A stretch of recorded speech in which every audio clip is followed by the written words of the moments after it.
Et quand la tristesse arrive, je sais tu es là, toujours près de moi. Bon jeudi, bienvenue à votre émission La Victoire de l'amour. J'espère que vous allez bien ce matin. Comme on le fait tous les jeudis, on rejoint notre ami Pierre-Luc Bordelot.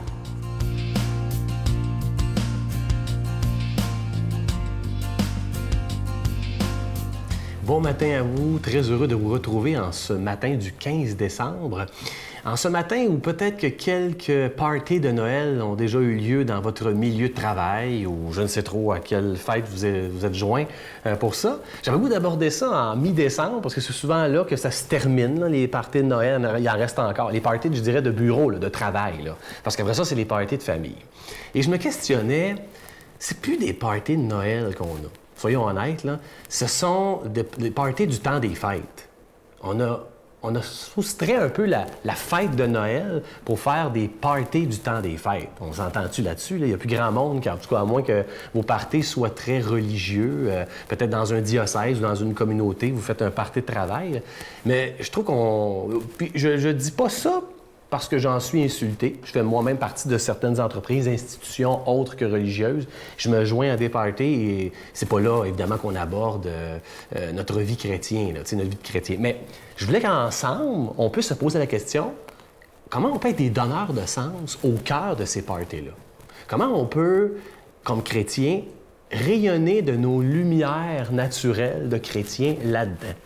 Et là, je suis pas en train de vous emmener dans la soirée d'un party du temps des fêtes, de travail, vous coupez la personne pour lui demander si elle connaît Jésus, là, puis là, vous la saturez de versets bibliques. Là. Non, c'est pas là que je veux aller. Mais quand même, vous savez que dans ces parties-là, dans ces soirées de fêtes-là, il y a des opportunités, je trouve, de sens qui peuvent être cueillies. Et là, je donne par exemple des gens que vous reconnaissez qui fêtent beaucoup trop pour des fois masquer des souffrances. Et peut-être que ces personnes-là auraient besoin qu'on puisse les écouter. Peut-être que ces personnes-là auraient besoin qu'on puisse leur poser des bonnes questions, là, creuser un peu leur être, pas mal plus que le party qui les anime. T'sais. En tout cas, je dis ça comme ça. Et je suis sûr que vous êtes au fait de certaines personnes de votre entourage. Peut-être pas le soir même du party, mais lorsque ça se prépare. Vous savez, je lisais récemment qu'il y a tellement de pollution lumineuse à cause de la lumière qui est superficielle, donc pas naturelle sur Terre, qu'on finit par ne plus voir les étoiles parfois. Je lisais ça dans un article. Hein? Autrement dit, il y a tellement de lumière créée par l'homme, l'électricité, qu'on n'en voit même pas les étoiles, donc les vraies.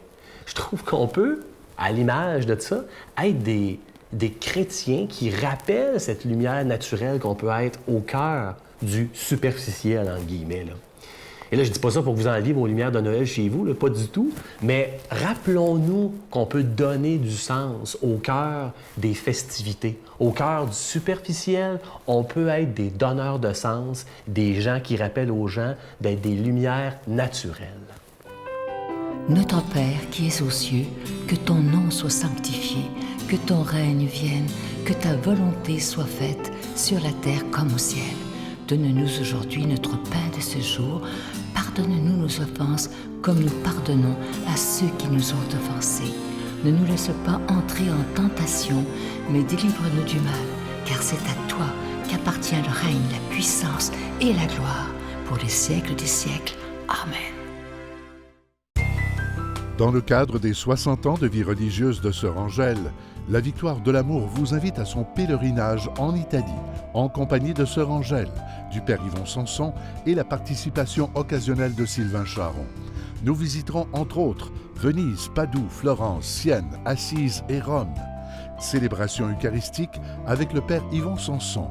Nous assisterons aussi à l'audience générale avec le Pape François au Vatican, du 4 au 15 juin 2017.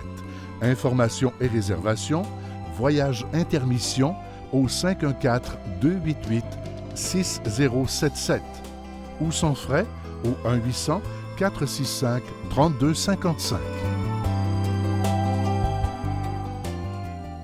Si vous saviez comment je suis content de vous présenter ce beau cadeau du mois, c'est vraiment une belle exclusivité de la Victoire de l'amour. Il s'agit d'un véritable bijou. C'est le pendentif de la Vierge Marie qui est plaqué or, déjà béni. Ça a été fait sur mesure, fabriqué au Québec d'ailleurs, sur mesure pour la Victoire de l'amour, donc vous ne le verrez jamais en magasin. Et je vous rappelle évidemment que c'est avec un don de 25 $ et si vous en voulez deux, avec un don de 40 $. Et moi, je veux vous remercier de tout cœur de ce don spécial que vous ferez en cette période de Noël, parce que vous savez que sans vous, cette émission-là ne pourrait pas exister. Et dans quelques mois, ça fera déjà 22 ans, imaginez, que le ministère de la Victoire de l'amour existe. Alors, merci de tout cœur. Je vous donne l'adresse, la Victoire de l'amour, casier postal 120, succursale Boucherville à Boucherville, le J4B 6, je vous la redonne, pardon, la Victoire de l'amour, casier postal 120, succursale Boucherville à Boucherville, le J4B 6, également par téléphone, par carte de crédit du lundi au vendredi de 8h30 à 16h30 dans le 514-523-4433, 523-4433 ou sans frais le 1 888-811-9291, 1-888-811-9291 et aussi sur notre site Internet, le www.lavictoiredelamour.org. Et je vous rappelle également, il y a beaucoup de gens qui posent cette question-là, faire votre don par Internet, c'est extrêmement sécuritaire. Il n'y a aucun danger. Il y a d'ailleurs des centaines de personnes qui le font par Internet. Alors, n'ayez crainte, c'est vraiment sécurisé. Il n'y a aucun danger. Et alors, je vous rappelle, ce beau cadeau, ce véritable bijou, c'est important de le dire parce qu'il est vraiment beau, c'est le pendentif de la Vierge Marie, plaqué or et déjà béni. Merci de tout mon cœur de votre grande générosité.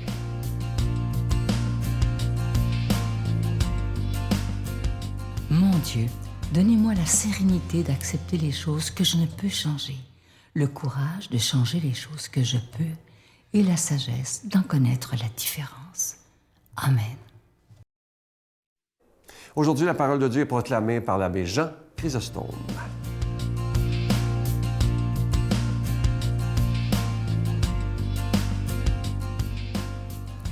Bonjour, chers frères et sœurs. Oh, c'est déjà le temps de l'Avent. Et en ce matin, il y a un texte extraordinaire que je voudrais vous proposer qui va nous aider justement à méditer et à cheminer vers Noël. Voilà, le texte est tiré de l'Évangile selon saint Luc. Après le départ des messagers de Jean, Jésus se mit à dire aux foules à propos de Jean. « Qu'êtes-vous allés regarder au désert? Un roseau agité par le vent? Alors, qu'êtes-vous allés voir? Un homme habillé de vêtements raffinés? Mais ceux qui portent des vêtements somptueux et qui vivent dans le luxe sont dans les palais royaux. Alors, qu'êtes-vous allés voir? Un prophète? Oui, je vous le dis, et bien plus qu'un prophète. C'est de lui qu'il est écrit: « Voici que j'envoie mon messager en avant de toi pour préparer le chemin devant toi. » Je vous le dis, parmi ceux qui sont nés d'une femme, personne n'est plus grand que Jean. Et cependant, les plus petits dans le royaume de Dieu est plus grand que lui. Tout le peuple qui a écouté Jean, y compris les publicains, en recevant de lui le baptême, a reconnu que Dieu était juste. Mais les pharisiens et les docteurs de la loi, en ne recevant pas son baptême, ont rejeté le dessein que Dieu avait sur lui.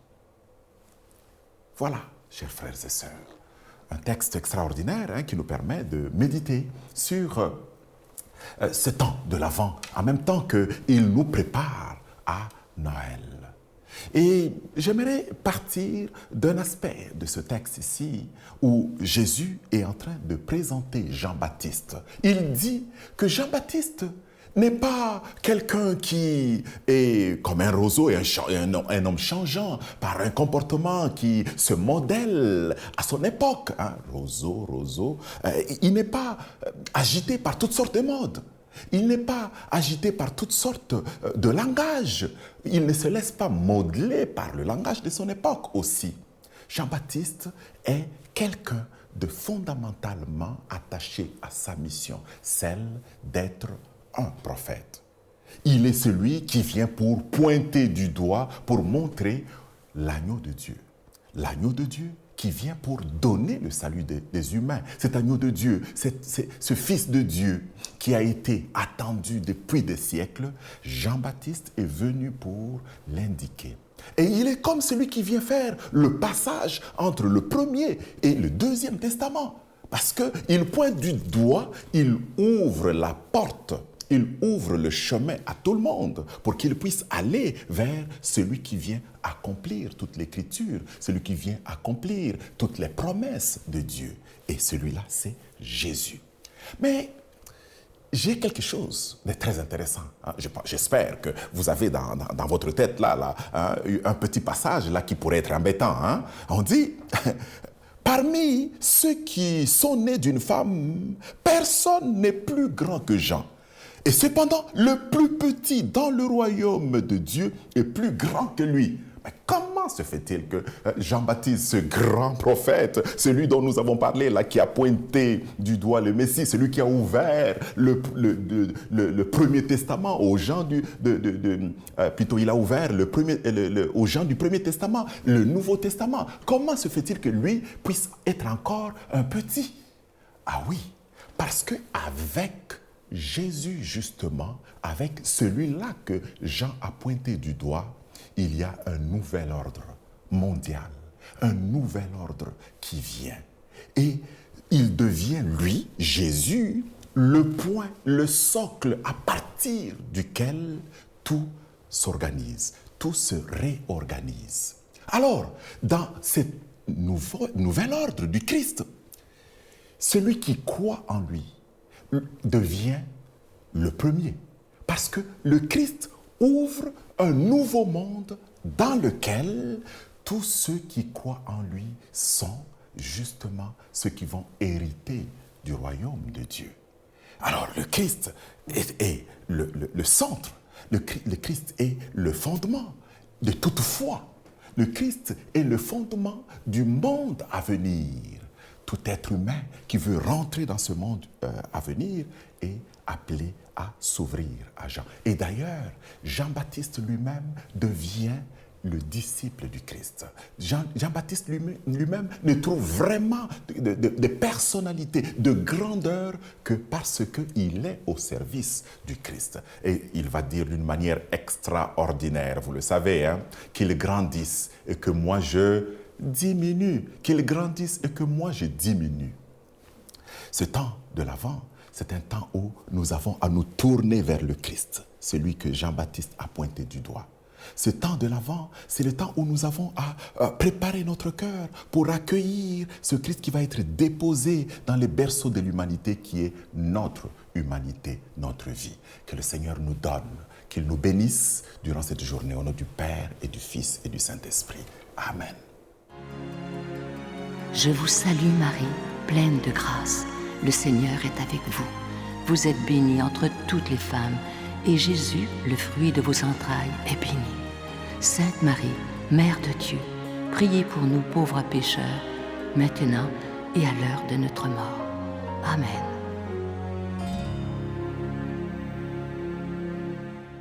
À ne pas manquer ce dimanche, j'espère que vous allez en parler beaucoup autour de vous, même à vos plus jeunes. Une émission assez spéciale. On a de la visite qui vient de loin, de la Suisse, imaginez. Une jeune fille de 28 ans qui a été en 2011 Miss. Vous savez, les Miss dans le monde entier. Elle a été Miss Suisse romande en 2011. Évidemment qu'elle est très, très belle. Et ce qui est spécial dans son témoignage, c'est qu'à un moment donné, elle n'en pouvait plus de vivre que pour l'image. Elle est devenue boulimique pour ne pas engraisser. Jusqu'à un jour, elle rencontre quelqu'un. Les gens lui disaient, il est un peu bizarre. C'était son futur époux qui lui a fait rencontrer Jésus. Et depuis ce temps-là, sa vie a complètement changé. Elle ne vit plus pour le paraître, mais pour être. Ne manquez pas ce dimanche. Bye. C'est pas mal en soi de vouloir devenir mannequin ou simplement une personnalité ou autre. Mais ce qu'il faut, c'est toujours avoir vraiment Jésus en priorité. Pas honte d'avoir des valeurs, les garder et surtout d'avoir confiance en soi